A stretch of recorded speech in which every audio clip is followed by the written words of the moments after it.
get absolutely crystal clear on two things. What problem do you solve? Mm-hmm. And I try to get people to describe the problem they solve with one word. Okay. Because the lack of focus creates generality. The second is obsess over your customer. If you're just getting started, obsess over who they are and where they hang out. Hey there, business enthusiasts. Welcome to the Chills Podcast, brought to you by Allweather Roof. Because just like a sturdy roof, our conversations are built to last. I'm your host, Brent Loberg, and we're about to dive into the world of business, family, and the moments that give us those exhilarating chills. Ever wonder what keeps successful people inspired? Well, get ready to find out as we chat with some fantastic all-weather customers, partners, vendors, and friends. We'll explore their triumphs, challenges, and maybe even some unexpected secrets. After all, business is not just about numbers. It's about the people behind them. So grab your metaphorical popcorn and join us on this journey. Get ready to be inspired, maybe even get a few chills of your own. This is the Chills Podcast. Let the goosebumps begin. Well, introduce yourself. Sure. Well, my name is Craig Espelien. I am founder and president of 1201 Partners, and I am a solopreneur, so I work for myself, and I tell everybody that my boss isn't the greatest, but at least he lets me do what I want.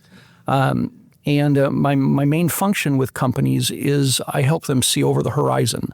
So most CEOs are the captain of a ship, and too many of them get enamored of the coast that they're near instead of doing what a ship is supposed to do, and that's sailing for the far shore. So I help them see over the horizon and start planning how do we mitigate risk while moving on to greener pastures, better markets, whatever it might be. And I've been doing that since 2014. Okay. That's kind of my job. I've had a lot of, I worked for SuperValue, Fortune 100 company, worked for Petco, worked for a bunch of other companies. And in 2014, I just said, I'm working like a consultant. I might as well have the freedom of a consultant versus going into an office every day. Mm-hmm. So since 2014, you've been on your own? Yep. Been an independent here in the Twin Cities. I don't do much outside of Minnesota for sure. But outside the Twin Cities, because I've had my fill of travel. I've been to all 50 states and not just the airports. Been to China multiple times, Australia, Germany, England, Greece. So I've done the travel thing, and my wife's got some health conditions that she would prefer not to travel with, and that's fine with me. Mm-hmm. All right. Well, thanks for coming on. Oh, absolutely. Thank you for having me. So what were your degrees at the U of M? I have a Bachelor of Science in Economics, and I have a MBA in Finance and Marketing. Okay. And you kind of combined that with your business. Yes. Yeah. So I usually, my entry point is typically marketing. Okay. Because understanding why end users make the decisions they do and how to influence those decisions. So if you think of it in a grocery store, because that's where a lot of my experience is, knowing how to influence how the consumer makes a choice at the shelf, on a display, or even what store they go into is kind of how I guide people on building their business, because there's really three levers that any business can pull. They can do things that drive top-line sales, they can do things that drive bottom-line profitability, or they can do things that aggressively manage the expense line. And so every business has the exact same levers. Mm-hmm. It's how they pull them that makes them a little bit different. Okay. So whether it's a B2B or B2C, business to business or business to consumer, decision-making is all the same. There might be more people involved, like B2B, you've got the actual buyer, you've got the person you got the end user, you got the person who actually signs the PO, then you've got the influencers, HR on personnel decisions, merchandising on product decisions, all that kind of stuff. Mm-hmm. And in the consumer world, it's very much the same, because there's the buyer who is the end user usually, and then the influencer. And both sides look at value the same way. They look at, what's the cheapest I can buy it for? Where do I get a little bit better value? Where do I get into the premium world, and where do I get into the luxury world? So think of it as an automobile. You got Chevy, GM, Buick, Cadillac. It's kind of the perfect value for the consumer and really for the business, because the business makes the same kind of decisions. They see, where's value better for me, and do I have to pay more for that? An example from when I worked with Land O'Lakes on their Purina feed business. One of the major issues that a horse has is ulcers. And so they did all this research on how to solve for that. And They were engineering feed all the time, so this was nothing new for them. And they were touting how big this was going to be, but then they realized that there were other homeopathic ways that owners got rid of ulcers for their horses. They weren't willing to pay more for the feed. But they'd spent 3 years on this research, and it turned out they didn't pay attention to what the consumer really wanted. They looked at something they could solve. Let's go find a market for it, rather than saying, what's the end user saying, and how do I create a solution to that? Okay. I read something somewhere, and you probably know the psychology behind this, of if you're at a grocery store and there's an item that's fully stocked versus almost gone, people will buy it if it's more fully stocked. In my mind, I would think, well, it's almost gone. People must really like it. Do you know that answer? I think that's a bit of a fallacy, because so in the grocery business, facing, which is what it's called when you pull everything up to the front, everybody knows that's fake. Even the consumer knows it, but the retailer feels good because the shelves look nice when I look down the aisle. Okay. But the consumer typically they'll stop and look at the offering. So think canned vegetables and how many brands and flavors there are. And they'll make the decision based on value. So they'll look at the pricing, they'll look at what catches their eye. And the last default, so the final piece of the decision, is signing. So in the private label space, you call out value with your compare and save sign. You merchandise the private label to the right of the brand because most people are right-handed. And there's the last chance of I can switch, and they'll reach for that private label more often if it's on the right. Really? So the stocking has a little bit to do with it, but when you get into like clothing, nobody will buy anything from a perfectly set up table of sweaters or shirts. If it's mussed up a little bit, people are much more willing to browse through and find the size for themselves. So yeah, it's consumer psychology is extremely interesting. Even if you go into any sort of store and you put a barrier up where they can't go one way or the other, they'll move to the right, they'll all go in the same direction. So they're a little bit like sheep. So you can train them to go in certain directions, which is why the grocery store set up the way it is that we want people to shop the perimeters where there's more money to be made, higher profit margins, and you don't want them loading up their basket with a lot of cheap goods, because then they start limiting how much more they buy because my basket's almost full. Oh, wow. So again, it's those things that when you get really good merchants, in our corporate retail group, and I worked at SuperValue, we had two great merchants, Ron Dennis and Bill White. They operated stores on the East Coast, and these guys were just amazing with how they could manage consumer flow, manage consumer demand, and create mental imagery. And Ron is the best example. He had 25 items that he was priced better than anybody else in the market. He was higher priced than everything else. But these were 25 items that consumers recognized the price on. So even if they didn't buy it, in their mind he was creating, this is an inexpensive place to shop, even though they were paying a premium for a lot of other stuff. So you're right, the psychology has to be looked at when you merchandise. Okay. How have you navigated running your business just by yourself without any employees? So I've had partners in the past, and most of them, we ended up not going very far forward because they don't want to take the risk. And so for me, it's all about time management.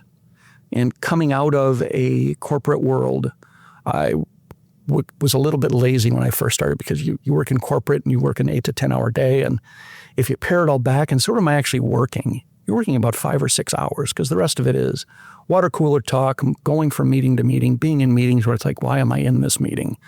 When you work for yourself, you start that same thing as working 7 to 5. And you feel lazy if you're not working. Well, I've become much more project focused. And part of that is being a consultant is the access to your time is the only thing you have to sell. So you have to be smart about how you sell it. So when I get paid for outcomes and output, the client dictates how long do they think it will take. If it takes me longer, then I'm just getting paid less per month if I charge a flat fee for monthly support. If it takes me less time, well, that's because I know what I'm doing. So I minimize my risk by understanding how long it takes me versus their expectation. And so the other thing that I do is I offer them 24/7, 365 access. I never want it to be like a lawyer where every call is a 15-minute charge. It's like, call me whenever you want. It makes no difference to me. And that's really helped me build the business because they feel that I was talking about Valley Pastries just up the road here. And Alex, one of the owners, he would call me 8 o'clock at night on the weekends because sometimes he just needed somebody to talk to. And I was fine with that because they're great guys to work with. And I got free donuts out of the deal. Yeah. So how bad can that be? But it was really a benefit to him that he knew there was always somebody that could counsel him, guide him, find him different ways to go. And so that's managing the time becomes all about how much do you want to interact with your clients?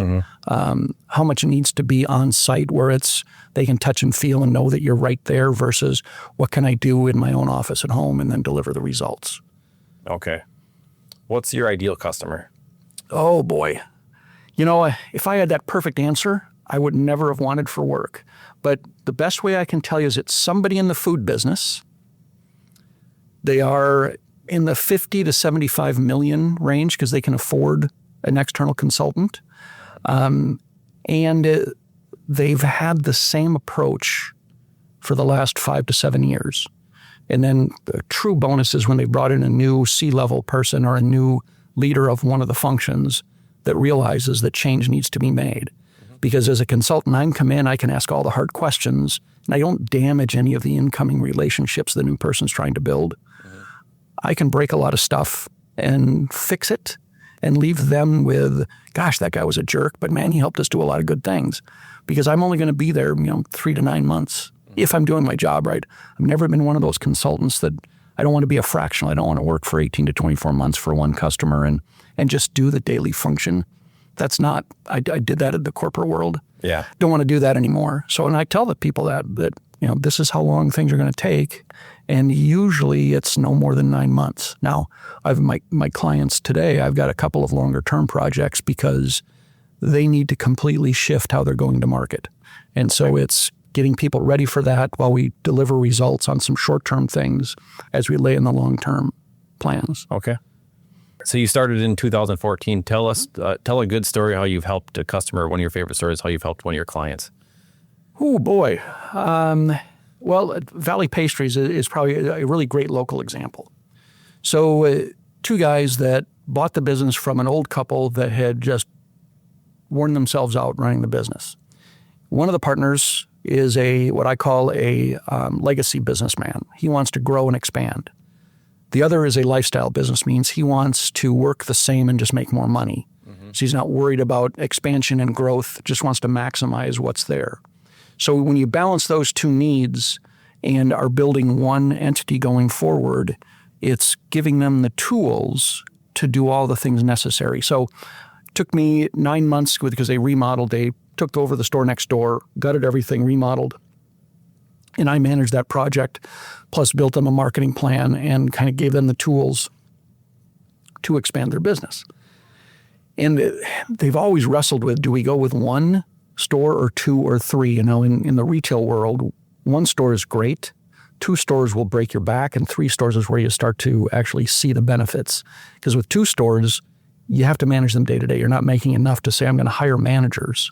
When that 3rd store comes on, then you can step away and hire managers and work on the business versus just working in the business. And so they decided to stay with 1 store. They are maximizing everything in the back of the house. They finally broke down and they bought a food trailer. So now they've got this huge, think of a typical food truck, maybe half again as big.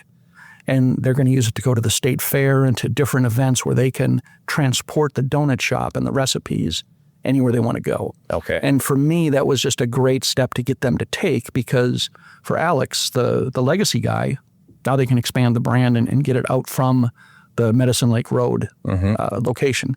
For Mike, it gives him a chance to, he's a creative marketing guy. He's beyond what I would ever want to do. And I'm not saying it's right or wrong. It's just his thought process is very cool. And my only goal is to try, let's get that back towards the middle just a little bit. But now he's got another thing to play with. So for him, it's a toy to go out and can we draw traffic? Can we drive traffic to a new location? And so getting them to take at least a minimal risk, but having a brand and a product that they can be proud of and a process, I think is what I took the most pride in. Yeah. I liked how you kind of work with both personalities and kind of Yep. formed it with the food truck and that idea. Yeah, and because we had talked about a food truck early on, and I said, well, a food truck is like going to the farmer's market. It's a lot of work, and it's not necessarily a lot of payback. But that's why they went bigger, so they could be parked in a place for a week if you needed to. And I think that's the next step. I think they'll eventually open another store as Alex has kids, and as his kids get older and want to get into the business. Mike doesn't have any kids, and I think that's why he's okay with the lifestyle side of it. Is Sure. he likes what the business can provide him, but there's nothing to pass it on to. So, but yeah, they were the most fun because they were really good at making and selling donuts. They weren't really good at building a business. So to be able to add that for them and put them in contact with designers, legal people, all the contacts that I've built over the years to help them with specific things, I just thought was amazing. And they were appreciative because, they only knew what they knew. So we just had a lot of fun doing that project. It's a good story, and I bet they have fun taking the trailer places. Oh yeah. Yeah, they do. And when I went to see it, so Mike called me one day and said, hey, you got to come and see the trailer. So he took me through a whole tour of the trailer, and I'm like, oh my God, this thing is like the Taj Mahal of trailers. So they went all out on it. Yeah, they did. Yep. A couple of years ago, I had a similar idea with Allweather roof. So I didn't build it, but we bought a trailer and we built a coffee trailer with it. So we take the trailer when we bring coffee and donut. We actually use Valley Pastries. We bring donuts to customers and our employees at the job sites. Okay. Employees can come down and have coffee and a donut with the owners. The owners come out, same thing. Yep. Just get them to kind of mingle, and just talk a little bit. Now, what I always say is roofs are super expensive, so people can spend anywhere from $10,000 to millions of dollars on a roof. And at the end, we hand them a warranty. So it was kind of my way of thanking them and giving back. Like, hey, instead of just a warranty, here's a donut, coffee, come mingle with us and get to know us a little bit. Well, and it's funny because I did some work with Dyke and Applied, which is up on 169, closer to 494, 694. And like a roof, they make a sale, and it's 25 years before they make that sale again to somebody else. And they didn't have a marketing department. So they were really struggling with how do we stay relevant in those relationships so that when it comes time to replace HVAC, we're the first brand they think of. And it's very similar to a project I did at Land O'Lakes because, the decision-making is the same, is that farmers, they don't change feed until they have a problem. Well, that might be years. And they were sending salespeople to the farm gate every week. It was adding no value, so we turned on a marketing program. So they understood the brand and why it was better, what it did different, all that kind of stuff. So in those longer-term purchases, to your point, you make the sale. But what do you do to keep people appreciative of the fact that, geez, we worked with the right partner? And if those people that made the decision, so let's say you're doing roofs for a housing development, I know you guys do more commercial and industrial, if I read the stuff right. But if you're working with a Pulte or a Hanson Homes or somebody and are doing roofs, the next development might be from a guy that you worked with when he was at a commercial space. And so when you do those kinds of things, you're right, you keep your brand top of mind. And then if you can leave some of the trinkets and trash behind, like Post-its. I always love giving Post-its because then it's 25 opportunities for them to remember your brand and for other people to see it. And then whatever that quality tagline is that makes them think about, why did I choose them to do my roof? It's always a reminder so that next time they're in the market, it's who they're going to think of first. And so I like that approach. It really is, to your point, giving back, but it's also keeping the brand there that goes, these guys went beyond just the transaction of selling a roof to, hey, let's go to the job site and make sure they understand that the roofing company is concerned about the whole project. Because my guess is you guys know all sorts of different contractors that work on all the different pieces. And if somebody asked you, you'd say, oh yeah, I know a guy that can do electric, or somebody who can do HVAC, or somebody who can do sheetrock, or whatever it might be that's needed in a commercial building. So building that trusted partner context makes you the preferred place to go, no matter what your price is, right? Because people don't want to spend, they don't want an economy roof. Sure. They're going to want something a little bit better than that. And so doing those things is going to say, and service is a big component in any business, but especially with those items that are 25 years or 20 years, however long some of these things last. Yeah. So good job. Thank you. I like the Post-it note idea. Yeah. By the way, that's awesome. Yeah. People give cups. I'm okay with coffee cups, but everybody's got one. Yeah. And pens, but people lose them and don't care. But Post-its, and people have a million Post-its. But one that sits there and it's got that brand on it, they put it on their computer screen. They're reminded about it all day long.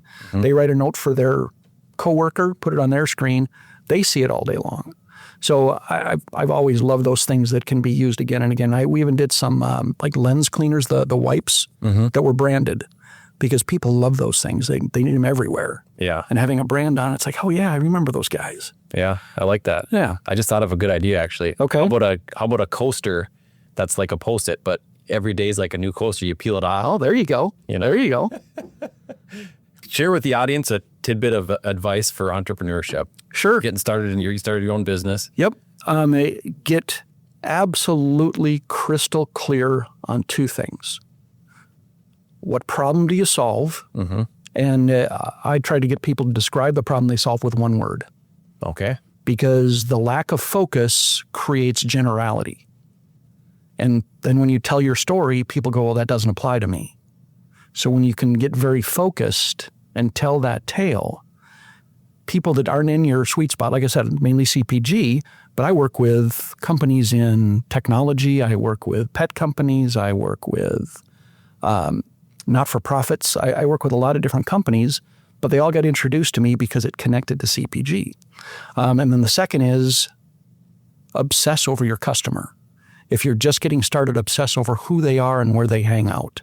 Okay. Because if you know where the people go that you expect to buy your product or service, then you know where to put your advertising dollars or invest your time. Okay. So like for you, if let's say that all roofing customers went to if they all listen to Joe Rogan, Yeah. then, okay, Joe, here's who I am. I want to either be on your podcast or advertise on your podcast because all your people are going to be there.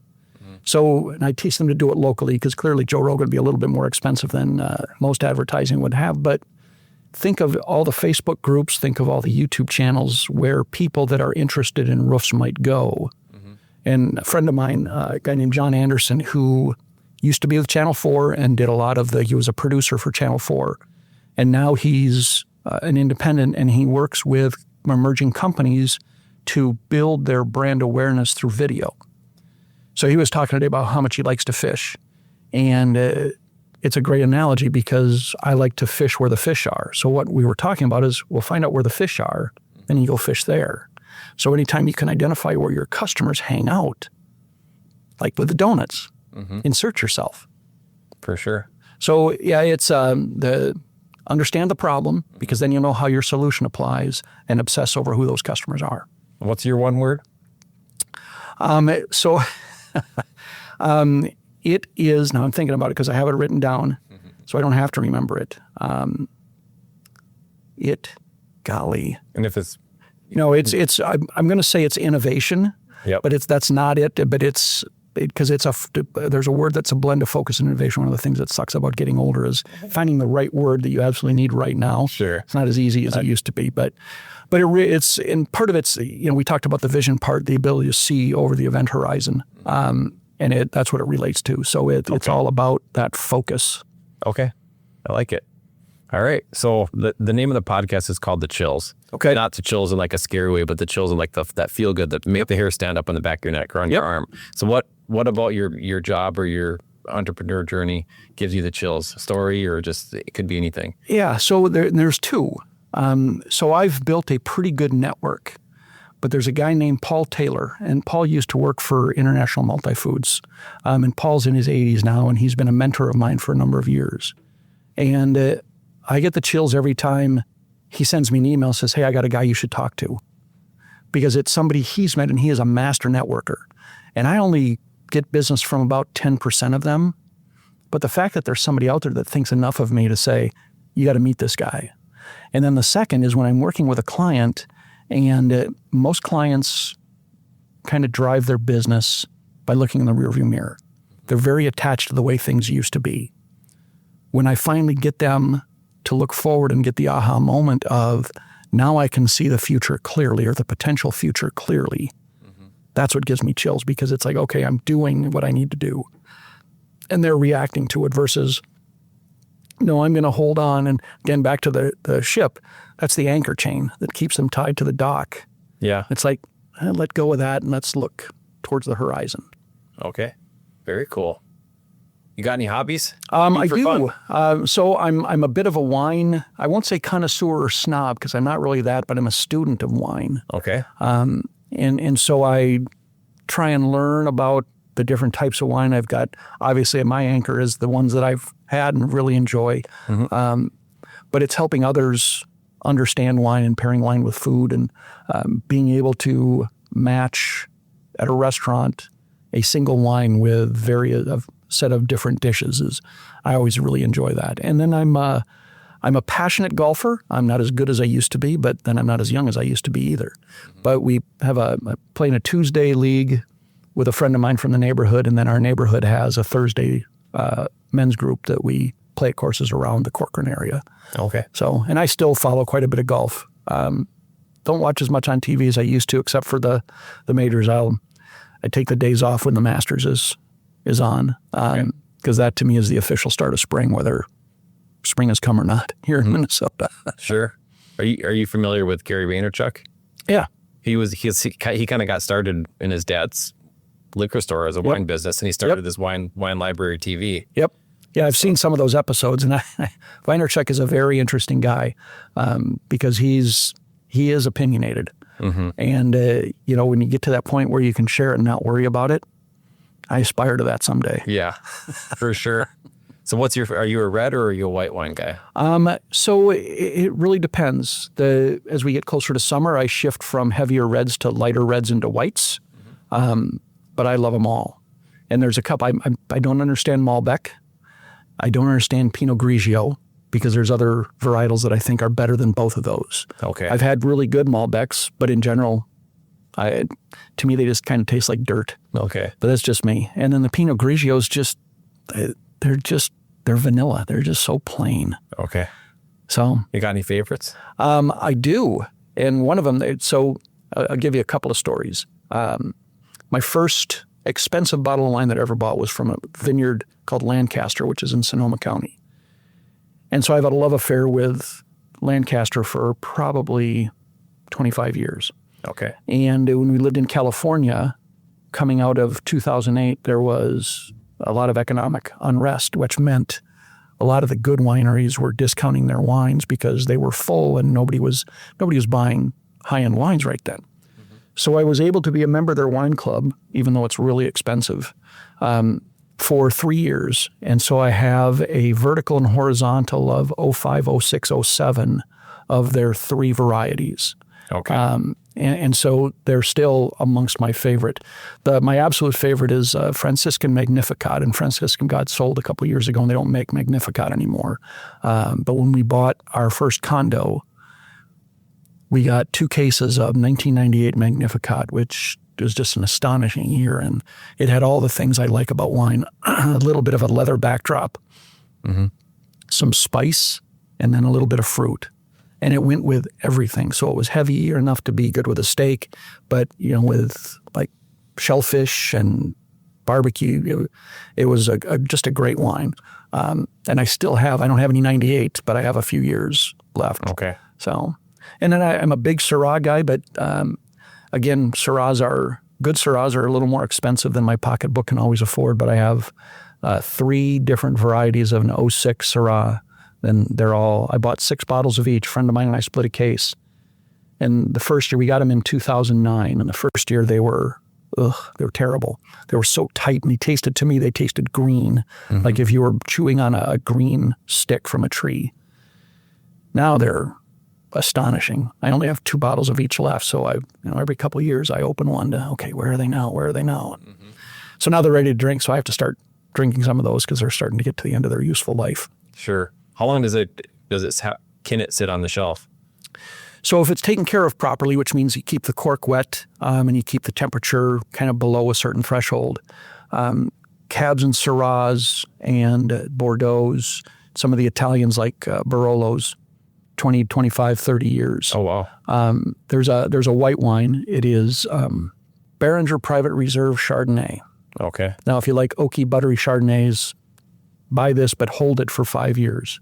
Never drink it unless it's at least 5 years old. And then I had one the other day, and it was about 10 years old, and it was amazing. But normally I don't keep Chardonnays that long. Okay. But these you have to, because to me, what I want that caramely, buttery, vanilla flavor, and it takes 7 years to get there. Okay. You said the word vertical? Vertical. What's a vertical? So a vertical is years in a row, 05, 06, 07. Okay. And then a horizontal is what I've got in the 06 Syrahs, same year, different varietal or different wine from different vineyards. Never knew that. Yeah. Very cool. So if you can drink verticals, I've got there was a Carlton Cellars, which was in Portland, Oregon. They're now closed. They closed during COVID.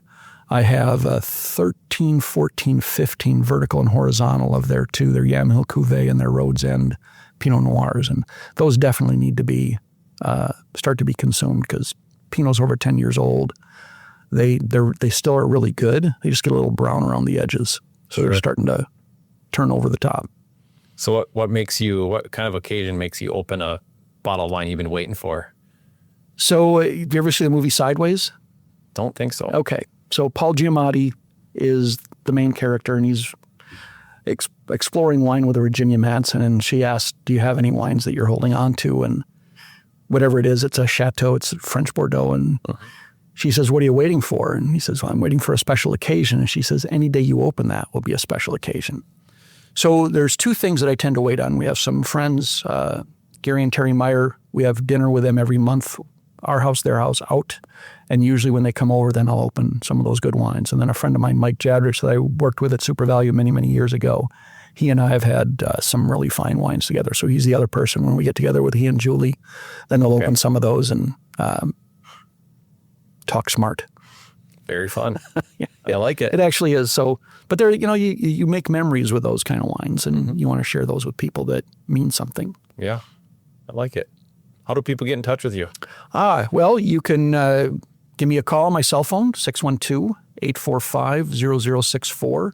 You can reach me on LinkedIn. I have two accounts there, my personal account and then 1201 Partners. Or you can reach me via email at cespelien@gmail.com. Okay. Great. Well, this was fun. Yeah, it was. I really appreciate it. Thank you so much. Yeah. Thank you. Super fun talking to you. And that's a wrap, folks. A huge thank you to our incredible guests and, of course, Allweather Roof for making this podcast possible. If you enjoyed these conversations as much as we did, don't forget to hit subscribe and share the chills with your fellow business aficionados. Remember, it's not just about business, it's personal, and it's all about the people. Stay inspired, chase those dreams, and let the chills guide you. Till next time, this is Brent, signing off from the Chills Podcast. Catch you on the flip side.